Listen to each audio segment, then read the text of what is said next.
آج کا جو 17واں پوائنٹ ہے یا 16واں پوائنٹ ہے جو ہم سٹارٹ کر رہے ہیں، سٹارٹ کریں جی، وہ ہے بڑے خواب دیکھنے کی حقیقت. Dream big dreams, nature has a فنی وے ٹو کم ٹرو. بڑے بڑے خواب دیکھیں، قدرت کا طریقہ واردات ہے، اس کو مرز وجود میں، اس کو منصۂ شہود پہ لے آتی ہے. قدرت کا طریقہ واردات ہے، بڑے خواب دیکھنے والے پاگل نہیں ہوتے. ان کو ہم نے بچپن سے انگریز کی ایک سازش کے تحت شیخ چلی کا نام دے دیا. انگریز کی ایک اسٹریٹجی تھی کہ ساؤتھ ایشینز کے اندر بڑا سپارک ہے، اور ساؤتھ ایشیا یعنی انڈیا کی جو آج سے 400 سال پہلے مغلوں کی عروج کے دور میں پوری دنیا کی جی ڈی پی کا 1/4 صرف انڈیا دیتا تھا، گراس ڈومیسٹک گلوبل پروڈکٹ کا. آج 16% چائنا دے رہا ہے 1 بلین کی پاپولیشن میں، اور 16% کو زوال آنے کا ڈر ہے اس کرونا وائرس سے. تو 25% اس زمانے میں بھی دیتا تھا دور جہالت میں انڈیا، پورا انڈیا اکیلا. اب انڈیا کے لوگوں کا، اور آریہ بھٹ نے 2500 سال پہلے میتھمیٹکس کے بیسک کانسیپٹ دیے، اور 600 سال پہلے جیلم پہ ایک بندے نے زمین پہ کھڑا ہو کے زمین کا ڈائیمیٹر ناپا ایک ٹیلے پہ کھڑا ہو کے، وہ 2000 کلومیٹر تھا، جو آج کے 2000 کلومیٹر سیٹلائٹ نے ثابت کر لیا. تو ساؤتھ ایشین ہندو ہو یا مسلمان ہو، ہسٹوریکلی میتھس میں اور یہ انجینئرنگ کے سبجیکٹس میں بہت آگے تھے اور ابھی بھی ہیں. انگریزوں نے ایک سازش کے تحت یہاں کے نوجوانوں کو، ہندوؤں کو، مسلمانوں کو اس بات کی تلقین کی کہ یہ کہیں بڑے خواب نہ دیکھیں، اور مسلمانوں کو بڑے خواب دیکھنے سے روکنے کے لیے انہوں نے مذہب کو تشریح ایسی کروائی کہ وہ قناعت پسند ہو جائیں. اور توکل پسندی کا نام یہ دیا کہ ٹکرے مارنا چھوڑ دو، جو قسمت میں مل جائے گا. توکل پسندی اور قناعت کا مفہوم انگریزوں نے سازش کے تحت تشریح کروائی تاکہ آگے بڑھنے کا جذبہ، سپارک، ڈائنامزم ختم ہو جائے اور وہ اپنے خانقاہ میں اپنی ذات کی پرستی شروع کرتے ہیں. یہ ایک ڈیلیبریٹ انجینئر ایفرٹ تھی انگریز کی، اور اس نے ہمارے لوکل کلیرجی کو استعمال کیا، مذہبی حلقوں کو، ملا ٹائپ لوگوں کو، تاکہ کہیں یہ ٹوٹا ہوا تارا ماہ کامل نہ بن جائے. عروج خاکی، آدم خاکی سے تارے سہمے جاتے ہیں، کہیں یہ ٹوٹا ہوا تارا ماہ کامل نہ بن جائے. ماہ کامل ہوتا ہے 14ویں چاند، 14ویں کا رات. اور ساؤتھ ایشین مسلمان تھے ٹوٹے ہوئے تارے. ان کو ڈر تھا ان میں اتنا سپارک اور ڈائنامزم ہے، اس قوم میں اتنی لیاقت اور عظمت ہے اور اتنی جرأت رندانہ ہے کہ ناممکن کو ممکن بنا دیتے ہیں، اور پتھر کو سونا بنا دیتے ہیں، اور خاک کو کیمیا گری کا فن ان کے پاس ہے. تو انہوں نے ایک اس طریقہ سوچا کہ اس کے سپارک ڈائنامزم کو بند کر دو توکل اور قناعت کی اس تشریح سے جس میں جرأت، کوشش، صحیح سے ڈسکریج کیا جائے. قرآن پاک کی آیات کا ترجمہ آپ سب نے پڑھا ہوگا، جو جتنی صحیح اللہ تعالیٰ کہتا ہے جو جتنی صحیح کرے گا میں نوازوں گا. اور صحیح اللہ تعالیٰ کو اتنی پسند ہے کہ حضرت ہاجرہ کی صحیح جو کی تھی انہوں نے اپنے بیٹے کے پانی کے لیے، مکہ میں سے وہ معجزہ کر دیا جو آج بھی زندہ، جس کا نام ہے زمزم. اس کے پاؤں کی ٹھوکر سے زمزم بیدار ہو گیا. صحیح کے صدقے میں 10 دفعہ صحیح یا جتنی بھی ہے، جب صحیح نہ کرے تو حج مکمل نہیں ہوتا. یعنی اللہ تعالیٰ کو کوشش اتنی پسند ہے. اب کوشش کے اس ایلیمنٹ کو مارنے کے لیے بنیاد ہے بڑے خواب. بڑے خواب دن میں بھی دیکھے جاتے ہیں، دے کالڈ ڈے ڈریمرز. اور ڈے ڈریمرز کی اسٹرینتھ، اس کی جو انرجی، اس کا جو مومنٹم ہے وہ سنبھالا نہیں جاتا عام بندے سے. ڈے ڈریمر کی انرجی اور اسٹرینتھ سنبھالی نہیں جاتی. تو day dreamers are the dangerous people. یہ دن میں خوابیں دیکھتے ہیں اور ان میں کریج ہوتی ہے، حسینی کریج، اور یہ ٹارگٹ سیٹ کرتے ہیں اور چھوٹے موٹے جو روڈ بلاکس، ہرڈلز، اس کو ایسے ہٹا دیتے ہیں. اور ان کی قوت یقین کی وجہ سے سرٹن کیسز میں منزل چل کے ان کے پاس آنے لگ جاتی ہے. یہ افسانوی باتیں نہیں ہیں، یہ میرے ساتھ ہوئے ہیں پچھلے 30 سالوں میں امریکہ اور پاکستان میں. I am not a success story from the material standpoint. However, my contribution may be regarded for positive validation of the society, جس میں 3-4 یونیورسٹیوں کا بنانا زیرو سے ہیرو کے اسٹینڈ. اور امریکہ میں جو میں نے تھوڑا بہت گین کی اکیڈیمکس میں، اس کے پیچھے میری ڈے ڈریمنگ تھی. تو day dreamers are the dangerous entities. Imran Khan بھی ڈے ڈریمر ہے. میں اس کا سپورٹر شاید نہ ہوں، میں اس کا کرٹک بھی ہوں، لیکن اسی طرح جنہ بھی ڈے ڈریمر تھا. اور سب سے بڑا ڈے ڈریمر پتہ کون تھا؟ اقبال. 1930 میں ڈے ڈریمنگ اس نے کی، اور خطبہ الہ آباد میں کیا دیا کہ I have a dream that Muslim of South Asia may have a separate homeland whereby they can practice their human religious values as per their teaching of the Islam. یہ اس کی ڈریمنگ کا خطبہ الہباد کا میں نے فتویٰ وہ دے دیا آپ کو, خلاصہ دے دیا. اب اور اس خلاصے کو, اس ڈے ڈریمنگ کو کس نے پکڑا؟ جناح نے. اور اس کو مٹی کو کیمیا بنانے کا فن اس کی لیڈرشپ کے اندر پنہاں تھا, مبسوط تھا اور مضمر تھا. اس نے اپنی لیڈرشپ سٹائل سے اٹھا کے ایک مملکت خداداد بنا دیا جس کا نام تھا پاکستان, جس کی وجہ سے میں آج ایک کلرک سے اٹھ کے مجھے اللہ تعالیٰ نے امریکہ میں UN اور ورلڈ بینک میں کام کرنے کی سعادت دی, گوروں کو پڑھانے کی سعادت دی. اس کے توفیل, اس کی ڈے ڈریمنگ کے توفیل. آج میں آپ کو مجبور کروں گا کہ آپ ڈے ڈریمر بن جائیں. اور ڈے ڈریمنگ کو شیخ چلی نہیں ہے. شیخ چلی was a good day dreamer. اور میں نے سٹارٹ شیخ چلی سے اس لیے کیا کہ شیخ چلی کو ہمارے بزرگ اسکول کی کتابوں میں اس کو طنز اور مزاح کے طور پہ پیش کرتے ہیں, اور اردو محاوروں میں جی بڑا شیخ چلی بنا پھرتا ہے. شیخ چلی اپنے پاؤں پہ کھڑے ہونے کی شعوری ایفرٹ کر رہا تھا, صحیح کر رہا تھا, اور اس کوشش کو اللہ تعالیٰ نے نوازتا ہے. کوششوں کو پیچھے آئیے جی 16ویں پہ 15 پوائنٹس لاسٹ منٹ ہم نے کر لیے تھے. یہ کوئی 40-50 پوائنٹ ہے. اگر اس مہینے ختم نہ ہوا تو اگلے مہینے پھر حاضر ہو جاؤں, اور ہو سکتا ہے یہ 3-4 سیٹنگز میں ہم اس کو ختم کرتے ہیں. اب ناکامی کے اگر ہم سمجھ لیں کہ لوگ ناکام کیا ہوتے ہیں تو پھر آپ کو کامیابی کی وہ اوریجن سمجھ آ جائے گی. لاسٹ ٹائم شاید مجھے یاد ہے میں نے عربی کی کہاوت پڑھی تھی, تعارف الاشیاء باازدادہا, کہ چیزوں کی ضد سے ان کو ڈیفائن کیا جاتا ہے. اگر رات نہ ہو تو دن کو ڈیفائن کرنا ناممکن ہے. اگر شر نہ ہو تو خیر کو ڈیفائن کرنا ناممکن ہے. Do you agree? اسی طرح جب تک ناکامی نہیں ہوگی کامیابی کو ڈیفائن نہ کیا جا سکتا. ابھی تک ساؤتھ ایشین کلچر میں کامیابی کا مطلب ایک کنال زمین ڈیفنس میں مرسڈیز پراڈو PhD ڈگری امریکہ سے اور ایک خوبصورت لڑکے یا لڑکی سے شادی, یہ 4 چیزیں ہیں 5. اس کے علاوہ کامیابی کا ہمارے پاس ہے ہی نہیں ہے. ہم نے اس بت کو توڑنے کی ضرورت ہے. اور اس کے لیے میں سٹارٹ کر رہا ہوں آج کا جو 16واں پوائنٹ ہے ہمارا, وہ ہے start day dreaming. Dream big dreams, nature has a فنی وے ٹو کم ٹرو. قدرت کا طریقہ واردات ایسے ہے کہ وہ ڈے ڈریمرز کی ڈریمز کو بہانے بناتا ہے. قدرت کی ذات بہانے بناتی ہے ڈے ڈریمرز کی ڈریمز کو پورا کرنے میں, پرووائڈڈ بشرطے کہ اس میں سوسائٹیل ویلیوڈیشن بہت زیادہ ہو. نمبر 1 پہلی شرط یہ ہے. دوسری شرط یہ ہے کہ اس میں خیر کا جذبہ ہو. ڈے ڈریمرز کی جو شرطیں پوری ہوتی ہیں نا. تیسرا ہے اس میں ذات کی نفی ہو رہی ہو.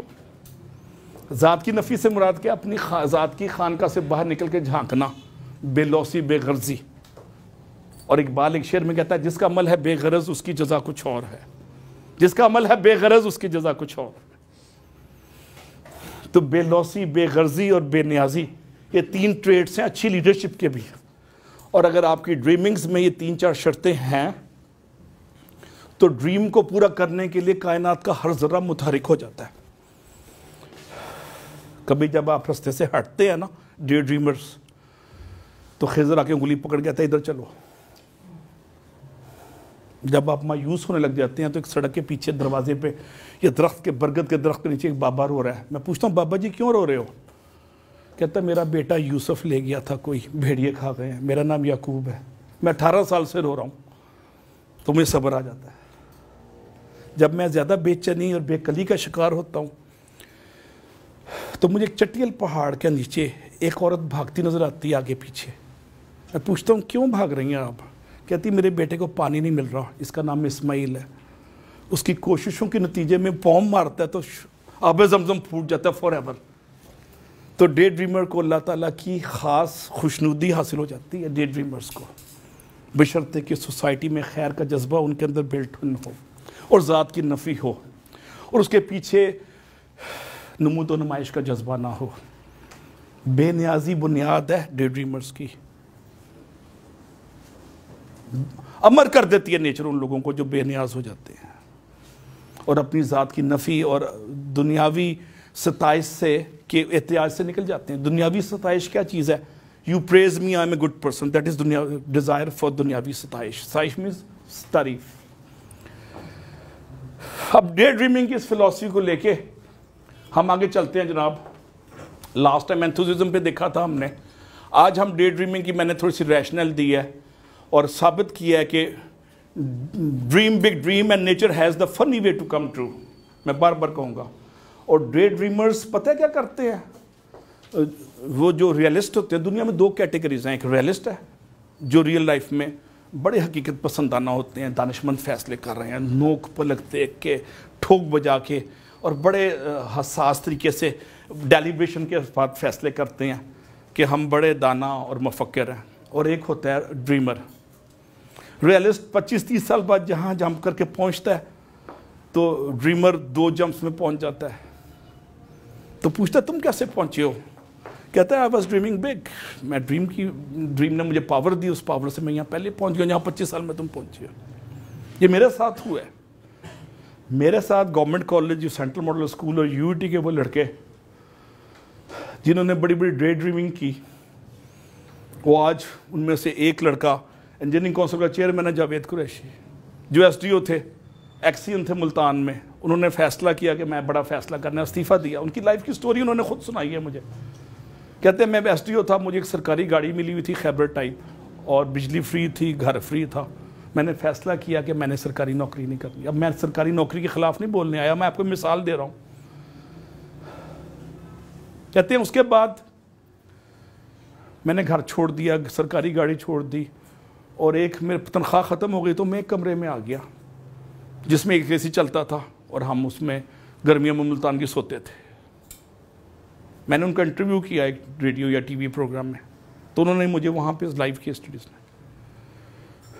کہتے ہیں میں نے ہمت نہیں ہاری, ٹکرے مارتا رہا, اور میں نے فیصلہ کیا کہ جب میں اسٹرانگ ہو جاؤں گا میں لوگوں کی مدد کروں گا. یہ فیصلہ جس کو میں نے کہا نا خیر کا ایلیمنٹ. اور آج بھی ان کا دفتر گلبرگ میں ہے, اور جو کمزور بندہ جاتا ہے اس کو کہتے ہیں جی ایک دفتر لے لو یار, تو شروع کر, بسم اللہ کر, جب ہوں گے دیکھ لیں گے. کئی بندوں کو تھپکی دے کے اٹھاتے جا رہے ہیں وہ.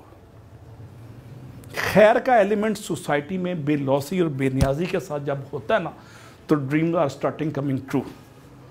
اس میں پازیٹیوٹی آ جاتی ہے, اس میں روحانیت آ جاتی ہے, اس میں خیر آ جاتی ہے. خیر, روحانیت اور لوگوں کے لیے آسانیاں پیدا کرنے کا دوسرا نام ایک ہی نام ہے, اسلام. بس اس کے علاوہ ہمارے دین متین کی فلسفی لوگوں کے لیے آسانیاں پیدا کرنا ہے. اور مرحوم اشفاق احمد ہر دوسری سپیچ میں یہی کہتے تھے کہ لوگوں کے لیے آسانیاں پیدا کرو اور اللہ تمہیں توفیق فرمائے. توفیق فرمانے کے ساتھ ایک لفظ وہ آ جاتا ہے مسجد والا, تو میں وہ لفظ استعمال نہیں کروں گا توفیق والا. میں کہوں گا you should strive for adding value and removing and deleting the miseries of less fortunate around you. بے شک ایک بندے کو no little act of kindness is ever wasted. انگریزی میں اسٹیٹمنٹ ہے کہ no little act of kindness is ever wasted. ہم یہ نہیں سمجھ سکتے کہ اس بڑھیا کو میں نے سڑک پار کرا دی یا پتھر ہٹا دیا تو یہ اس سے فرق کیا پڑتا ہے. فرق پڑتا ہے, ہر چیز سے فرق پڑتا ہے. خیر جہاں بھی ہو, چھوٹا ہو بڑا ہو, سے فرق پڑتا ہے. سوسائٹی میں لوگوں کی کمزوریوں کا احساس کرتے ہوئے ان کے لیے چھوٹے چھوٹے ایکشنز لینا. تو ہم بات کرتے ہیں dream big, set goals, take action. اب dreaming alone is not sufficient unless we have certain actionable plans and definite objectives. ورنہ ڈریمنگ از اگین شیخ چلی. شیخ چلی کے پاس پورا ایک مربوط, کنسولیڈیٹڈ اور مبسوط پلان تھا اپنی اکنامک سروائیول, ریوائیول اور کیش جنریشن کا. اگر آپ نے شیخ چلی کی سٹوری پڑھی ہوئی ہے, جس نے نہیں پڑھی میں اس کو آدھے منٹ میں ایکسپلین کر دیتا ہوں. شیخ چلی نے ایک انڈا لیا, اس نے کہا سنڈے سے میں مرغی آئے گی, مرغی سے پولٹری فارم سے میں بیچ کے ایک بچڑا لوں گا, بچڑے سے ڈیری فارم, اور ڈیری فارم سے میں کروڑ پتی ہو جاؤں گا. یہ پاؤں پہ کھڑے ہونے کی شعوری صحیح تھی اور ہے. اس کا ایکشنیبل پوائنٹ بھی تھا نا اس میں, set goals and take action. تو dreaming alone may not sufficient unless you have the actionable plan and definite goals. Otherwise وہ ہوا میں تحلیل ہو جاتی ہے. تو ناکام لوگوں کے پاس نہ ڈے ڈریمنگ ہے. اگر ڈریمنگ ہے تو ان کے پاس کیا نہیں ہے, ایکشنیبل پلان نہیں ہے. اگر ایکشنیبل پلان ہے تو گولز نہیں ہے. اگر آپ نے کامیاب ہونا ہے تو ڈے ڈریمنگ کے ساتھ ان دونوں گزارشات کو رکھیں. اس پہ تڑکا کس چیز کا لگے گا؟ جس سے رحمت و برکت کی چادر آتی ہے. وہ تڑکا لگتا ہے بے نیازی, بے لوسی اور بے غرضی کا تڑکا. اس تڑکے کے بغیر اس میں دوام نہیں ہے. اس میں شاید پیسہ ہو، لیکن دوام کس چیز میں ہے؟ رحمت اور برکت کے تڑکے کے ساتھ، جس کی بنیاد بے غرضی ہے، جس کی بنیاد بے لوسی ہے، جس کی بنیاد سیلف لیسنس ہے، جس کے لیے اقبال نے ایک شعر بھی کہا ہے جو میں نے بھی پڑھا ہے کہ جس کا عمل ہے بے غرض اس کی سزا، اس کی جزا کچھ اور ہے. جس کا عمل ہے بے غرض اس کی جزا کچھ اور ہے. So I dream, I do and I become. That should be your motto if we want not to get failure in the life.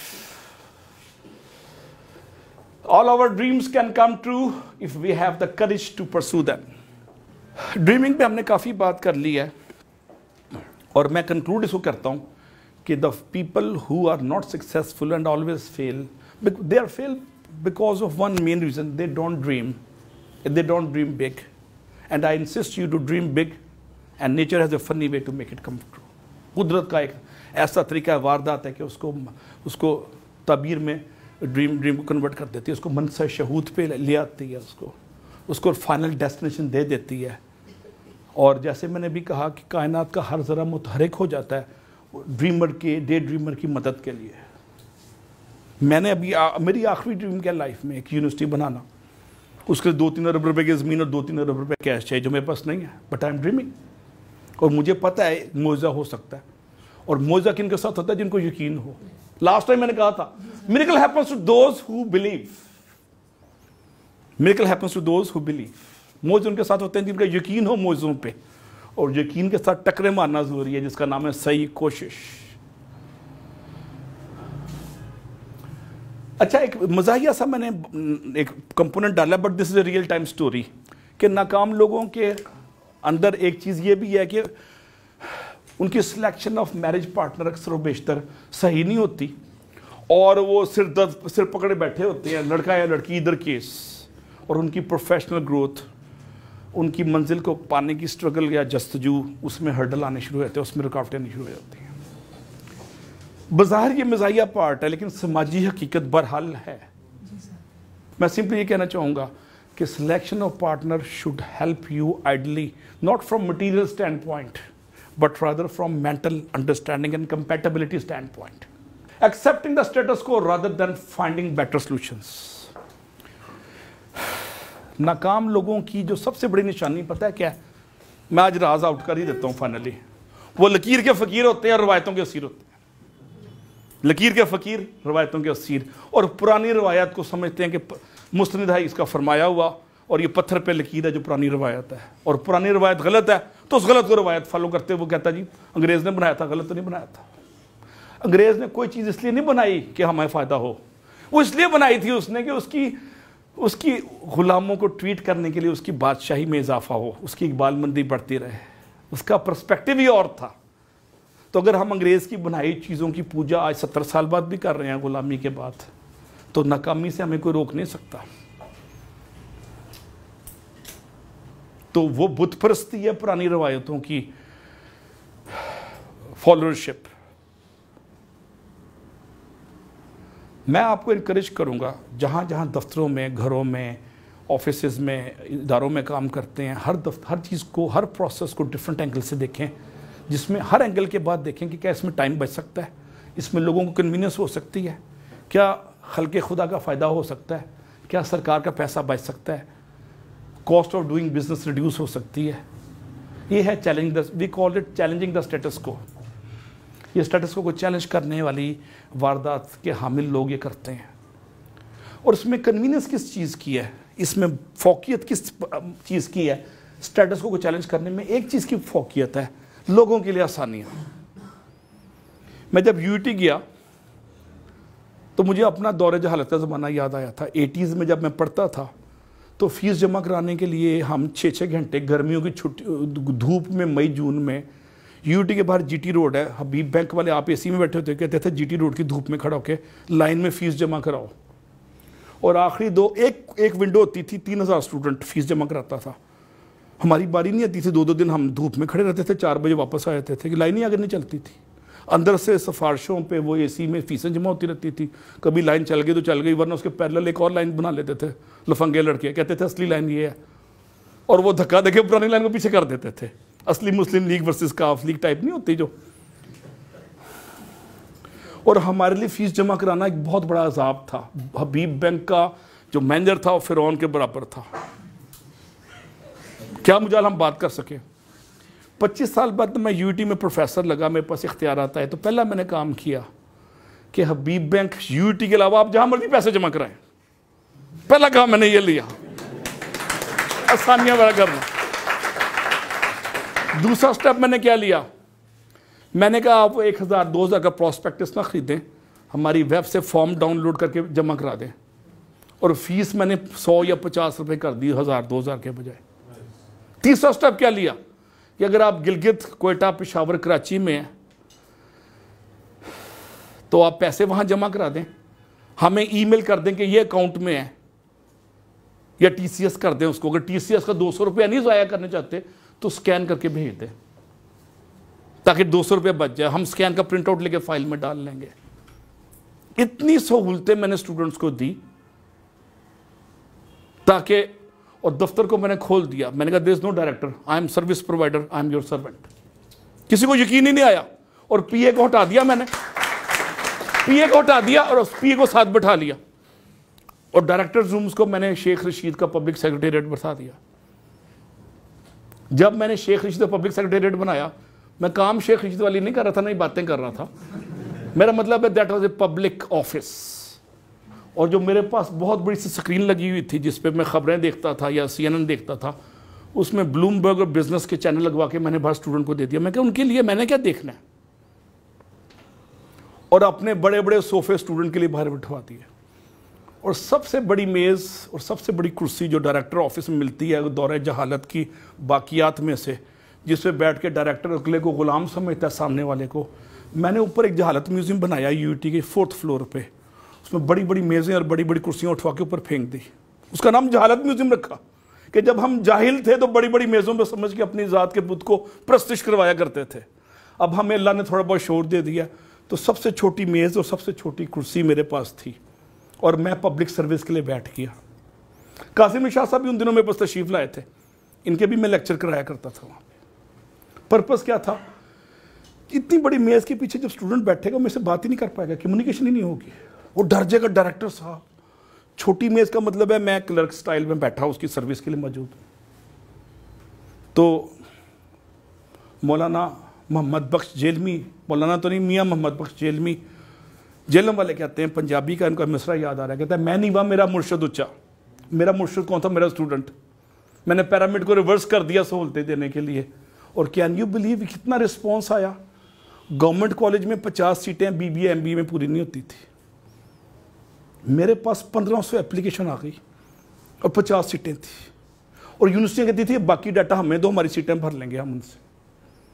صرف میں نے کلچر کو پازیٹیولی ٹوسٹ کیا اور اس میں ہیومن ایلیمنٹ ڈال دیا. ہیومن ایلیمنٹ کا دوسرا نام کیا ہے؟ درد کا رشتہ. درد کا رشتہ سب سے بڑا ہے, خون کے رشتے کی کوئی ویلیو نہیں ہے, یاد رکھیے گا. درد کا رشتہ سب سے بڑا ہے, درد کا رشتہ سب سے بڑا ہے. خون کے رشتوں میں تو وہ حضرت یوسف کو دھکا دے دیا تھا خونی بھائیوں نے. آ رہی ہے چاہے یوسف سے صدا, دوست یہاں تھوڑے ہیں اور بھائی بہت. تو اگر آپ کو کوئی بھائی کہے نا پہلی دفعہ تو سمجھ لیں اس نے دھکا دینا ہی دینا ہے, 90% چانس ہے. جو اجنبی آپ کو بھائی کہے نا, اس کا مطلب ہے وہ آپ کا سافٹ سائڈ ہارٹ کا بائے کر کے آپ کو دھوکا دینے کی تیاری کر رہا ہے. 80% 90% پروبیبلٹی یہ ہے. ایسے شعر 400 سال پہلے آتے شیعہ ذوق کا شعر ہے, مجھے ان میں سے ایک کسی کا شعر ہے کہ حضرت یوسف کے کنویں سے صدا آ رہی ہے کہ دوستیاں تھوڑے ہیں اور بھائی بہت, دھکا دینے والے زیادہ ہیں. تو درد کے رشتے کی آبیاری کے لیے ضروری ہے کہ لوگوں کے لیے آسانیاں پیدا کریں آپ. ناکام لوگ لوگوں کے لیے آسانیاں پیدا نہیں کرتے, اپنی ذات کی خانقاہ میں اپنی پرستش کر کے تکبر کے درجہ اعلیٰ پہ فائز ہو جاتے ہیں. تکبر کے درجہ اعلیٰ پہ فائز ہو جاتے ہیں اور ایگوسٹ بن جاتے ہیں اور کہتے ہیں میں اونچا اور میرا مرشد نیواں. اور نیواں کون ہے؟ وہ سامنے recipient of the services, recipient of the services. دین متین کا میسج آسانیاں پیدا کرنا ہے. اس کو جو رجسٹر کر لے وہ ضروری نہیں کہ صوفی ہوگا. اشفاق احمد کہتے ہیں ایک چھوٹا 4 سال کا بچہ بھی صوفی ہو سکتا ہے, بابا ہو سکتا ہے. اس کی لمبی داڑھی اور 70-80 سال کی عمر, سفید بال ضروری نہیں ہے. صوفی پن اندر کی سوچ پہ مرتکز اور مرکوز ہے. اندر کی سوچ میں لوگوں کے لیے آسانیوں کا جذبہ کار فرما ہے. تو آپ بھی صوفی ہیں، میں بھی صوفی ہوں، آپ بھی بابا ہیں، میں بھی بابا ہوں. بابے کے لیے پرانی ٹوپی پہن کے سردیوں میں ٹھٹر ہاتھ سے وضو کرتے ہوئے فکر اور ذکر بھی ایک انٹیگرل پارٹ ہو سکتا ہے اور ہونا چاہیے. یٹ اس کا لوگوں کے لیے آسانیاں پیدا کرنے کے جذبے کو بھی آگے بڑھائیں. تو اسٹیٹس کو فورسز کو جو توڑتے ہیں وہ سمپلی لوگوں کے لیے آسانیاں پیدا کرتے ہیں، پروسیس کو سمپلیفائی کر دیتے ہیں. میں نے یوٹی میں پروسیس کو سمپلیفائی کیا تھا بس. تو لٹ کے لٹ، یلغار کے یلغار، جوک در جوک اسٹوڈنٹ آنے لگ گئے. اور اسٹوڈنٹ سے میں نے کہا ڈائریکٹ میرے پاس آفس میں آیا کرو. There is no P A, there is no meetings for me, I am available and I am not a director, I am a service provider. Service provider کا جذبہ جب آپ میں آ جائے گا تو میاں محمد بخش جیلمی نے ایسے 100 سال پہلے یہ شعر نہیں کہا تھا کہ I am the recipient of my services is my boss, he is مرشد. اور ریسپینٹ آف دا سروسز کون ہو سکتا ہے؟ Your son, your daughter, your student, your customer, your father and your mother, your husband or your wife. They're the recipient of your services.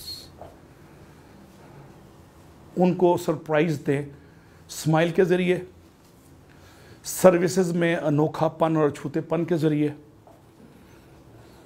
Smiling attitude کے ذریعے، care اور لو کے messages کے ذریعے. مجھے ایک واقعہ یاد آ رہا ہے کیئر اور لو کے ایک سمپل میسیج سے، جو شاید آپ کو چھوتا نہ لگے لیکن مجھے ہلا دیا تھا اس واقعے نے. یہ واقعہ میرے ساتھ ہوا. اسلام آباد میں سردی -1 تک چلی جاتی ہے سال میں 1 سے 2 دن، پتہ ہے نا آپ کو. میں اسلام آباد میں رہتا تھا اور میں آرمی میں تھا. میں رات کو کھانا کھانے میس میں انٹر ہوا تو جتنے ورکر تھے دروازے کے ساتھ ہیٹر لگا تھا، اس میں ہیٹر سیکھ رہے کیا ہوتے ہیں، they were taking heat from the heater. ہاتھ انہوں نے رکھے ہوئے تھے، گرمائش لے رہے تھے، جس کو آگ سیکنا کہتے ہیں ہمارے رواج میں. اب ہماری لیبر کلاس آگ سیکھنے کو نا ایک فن کے طور پہ، انجوائمنٹ کے طور پہ لیتی ہے لیبر کلاس. اور ان کے لیے انٹرٹینمنٹ ہے سردیوں میں آگ سیکنا اور گپ لگانا. جیسے ہی میں انٹر ہوا تو ہیٹر کے ساتھ ہی کھانا لگا ہوا تھا میز پہ. میں نے سوچا کہ یہ کھانا کھا رہے ہیں، یہ آگ سیک رہے ہیں اور گپ مار رہے ہیں، اگر میں ساتھ بیٹھا تو میری عزت میں اٹھ کے یہ چلے جائیں گے سارے اور ٹھنڈ میں دوبارہ بیٹھ جائیں گے دور اپنے اپنے کمروں میں. تو میں دانستہ ایک دور میز میں بیٹھ گیا جو نسبتاً ٹھنڈے علاقے میں تھی. میں اس کے اپوزٹ دور میں بیٹھ گیا، کھانا کھایا میں چلا گیا. بات ختم ہو گئی نا، کوئی انہونی بات تو نہیں. 2 سال بعد میری نیکسٹ پوسٹنگ ہوئی تو میں کلیئرنس لینے اس میس کے اس کے پاس گیا، انچارج کے پاس. تو کچھ برتن میں سے ٹوٹے ہوئے تھے کوئی، تو میں نے کہا یہ 400-500 روپے، یہ میں نے کہا یہ 4-5 برتن ٹوٹنے کے میں سے کیش لے لو. کہتا ہے میں آپ سے کیش نہیں لوں گا، چیک بھی نہیں لوں گا. میں کہا کیوں؟ کہتا ہے جس دن آپ 6 مہینے پہلے جب ہم سردی میں آگ سیک رہے تھے، آپ سردی میں دور بیٹھ گئے تھے، ہم سب نے خیال کیا کہ آپ ہماری وجہ سے سردی میں دور بیٹھے ہیں کہ ہم نہ اپنی گرمائش چھوڑ دیں، تو ہم آپ کے مرید بن گئے اور ہم نے فیصلہ کیا تھا جب آپ کو جائیں گے تو جاتے ہوئے کور کریں گے. یہ 500 روپے میں نے لوں گا. میں کہی تو سرکاری چیز ہے، میں تو I am obliged to pay to the سرکار کے لاس کو. کہتے ہیں نہیں، ہمارے پاس 2% برتن ٹوٹنے کی سرکاری گنجائش ہے، ہم اس میں سے کور کر لیں گے. اب اندازہ لگائیں ہیومن فیلنگز کو جب آپ رسپیکٹ کرتے ہیں، ہیومن فیلنگز کو رسپیکٹ کرتے ہیں تو ایک ان پڑھ بندہ یا لو لٹریٹ بندہ بھی پوسٹل ریسپریکیٹ کرتا ہے 2 سال 10 سال 6 مہینے بعد. اس موقع پہ مجھے میر انیس کا ایک شعر یاد آ رہا ہے، کسی کو کیا ہو دلوں کی شکستگی کی خبر، کسی کو کیا ہو دلوں کی شکستگی کی خبر کہ ٹوٹنے میں یہ شیشے صدا نہیں رکھتے. تو آپ دلوں کی شکستگی کے ساتھ ساتھ اس کی پیوند کاری، اس کی الیکٹرو پلیٹنگ، اس کی صنائی، زیبائش، آرائش کا بھی خیال رکھیں. پھر اس کی انٹیریئر ڈیکوریشن دلوں کی بھی خیال رکھیں دوسرے کی. اور آپ کی انٹیریئر ڈیکوریشن، دلوں کی انٹیریئر ڈیکوریشن کی عکاسی، مینیفیسٹیشن یا ریفلیکشن کیسے ہوگی؟ اسمائلنگ ایٹیٹیوڈ سے، ولنگ ایٹیٹیوڈ سے اور کین ڈو ایٹیٹیوڈ سے. وہاں کیا سے فرق آتا ہے سوسائٹی میں؟ جاپان اور ویسٹ نے ڈیلیبریٹ ایفرٹ کیے ہیں اسکول لیول پہ کین ڈو ایٹیٹیوڈ اور اسمائلنگ ایٹیٹیوڈ بچوں میں انڈیوس کرنے کے لیے انہوں نے ڈیلیبریٹ ایفرٹس کی ہیں، 200-300 سال ایفرٹ کیے ہیں کہ ہم کین ڈو اور اسمائلنگ ایٹیٹیوڈ بچوں میں کیسے ڈالیں، ولنگنس کیسے ڈالیں.